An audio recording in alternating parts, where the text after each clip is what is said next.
তুমি কে মা? তোর বৌমা। কি ব্যাপার, এত বেলা হয়ে গেছে, কোনো উঠোন ঝাড় দেওয়া হয়নি?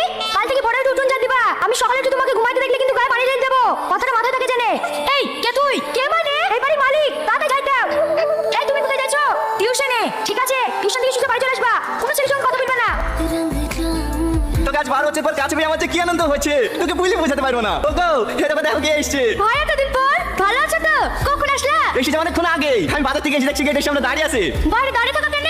ওয়াইজান গাড়ি লাগে। এটা তোমার মেয়ে? হ্যাঁ আরে বা থাক থাক, আমার সাথে দুষ্ট করে না। জানো বোন, বাড়ি পৌঁছে তোমাদের কথা বলতে লেগেছে। আমাদের বাবা আমাদের উপর মায়া থাকবে না তো তোমাদের উপর মায়া থাকবে নাকি? চলো মা, আর তোমাকে মায়ের বাড়ি যেতে দেবো না। এবার একবার বিয়ের কাজে সেরেই ফেলবো। বোন বাবু কোথায় গেছে? সেই ছোটবেলায় দেখেছি বাবুকে, এখন দেখতে কেমন হয়েছে? বিদেশ থেকে পড়ে এসে আমাদেরকে বোকা বানানো, তারা শহরের মেয়েদেরকে যে কিভাবে বোকা বানাতে হয় এটা আমার খুব ভালো করেই জানা আছে।